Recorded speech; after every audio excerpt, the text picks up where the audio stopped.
주안의 만나 9월 17일 토요일 묵상을 함께 나오도록 하겠습니다. 오늘 말씀은 사무엘하 1장 1절에서 16절 말씀으로요. 사울의 죽음에 대한 다윗의 반응이라고 하는 제목으로 함께 묵상을 나누도록 하겠습니다.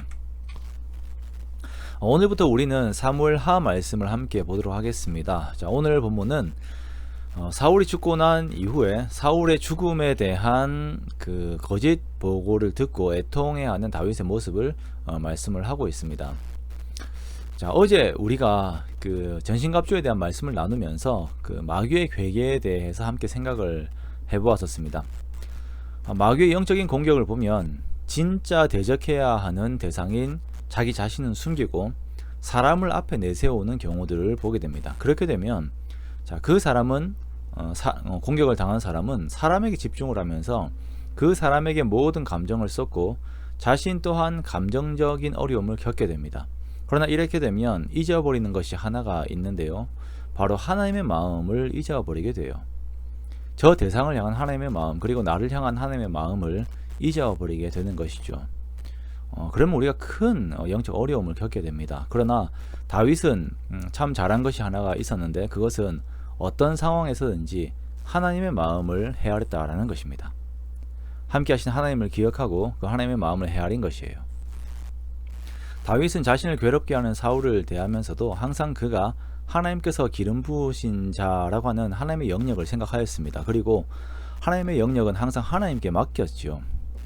오늘 본문을 보면 다윗이 아말렉 사람들을 죽이고 시글락에 돌아와 이틀을 머무는데 사울의 전장에 있던 자들이 와서 사울의 죽음을 보고합니다.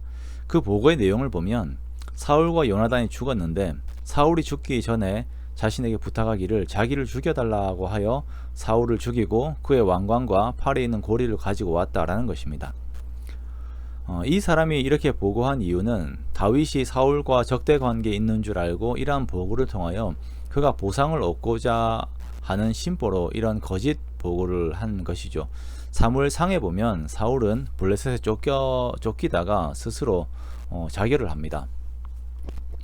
보고를 하는 이 사람은 다윗이 이 말을 듣고 기뻐할 것이라고 생각을 하였을 것입니다. 그러나 다윗은 이 소식을 듣고 자기 옷을 잡아 찢었습니다.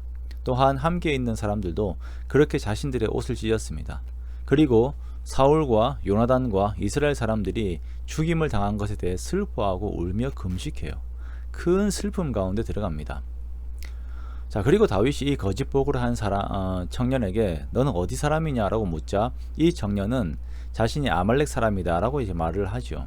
자, 이 말을 들은 다윗은 더욱 마음이 힘들어집니다.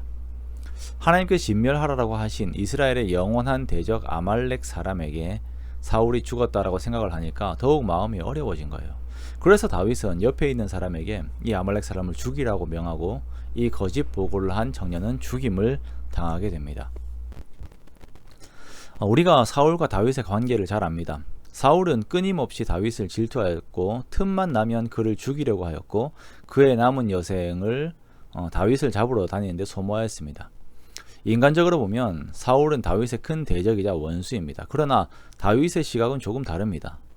그의 눈에 사울은 여전히 하나님의 기름 부음을 받은 자입니다. 다윗은 항상 사울을 볼 때 하나님의 시각으로 보았습니다. 그는 이스라엘 백성이라고 하는 공동체 안에서 본질적으로 다윗과 한 편이었고 한 가족이었습니다. 하나님 안에서 한 백성이 된 자였습니다. 부족함이 있지만 하나님께서 그들의 리더로 세운 자였습니다. 그렇게 다윗은 사울을 존중했습니다. 그는 항상 하나님 중심으로 생각을 하였습니다. 그러나 이 거짓 보고를 한 자를 보면 그의 마음에 가장 먼저는 하나님이 없어요. 하나님에 대한 마음, 하나님에 대한 생각이 없어요. 자신의 마음을 헤아림이 없습니다. 그러다 보니까 자기 욕심만 위주가 되어서 자신이 하는 말이 다윗의 마음에 하나님의 마음에 어떠한 결과를 가져다 줄지 생각을 하지 못하고 거짓에 그리고 욕심에 자기 자신을 맡기는 것이죠. 그렇게 그는 죽음이라고 하는 결말로 치닫게 됩니다. 우리는 오늘 본문에서 두 사람을 보게 됩니다. 하나님의 시각으로 보고 있는 다윗과 철저하게 자신의 욕심 속에서 대상들을 보고 있는 이 아말렉 사람을 보게 됩니다. 그러면서 우리는 오늘날 내가 과연 하나님의 시각으로 내 주변 사람들과 환경들을 보고 있는지 나 자신을 다시금 돌아보게 됩니다. 내 마음이 기준이 되어서 내가 보고 싶은 대로, 내가 판단하는 대로가 아닌 하나님의 마음을 따라 나의 시선을 주님의 시선에 맞추는 우리가 되기 원합니다. 그리하여 하나님의 기쁨이 나의 기쁨이 되고 하나님의 슬픔이 나의 슬픔이 되어 내가 하는 모든 행동들이 주님의 뜻으로 가득 채워지는 우리가 되기 원합니다. 그렇게 주님의 기쁨이 되어 주의 축복을 받는 저와 여러분의 복된 삶이 되시기를 주님의 이름으로 축원합니다.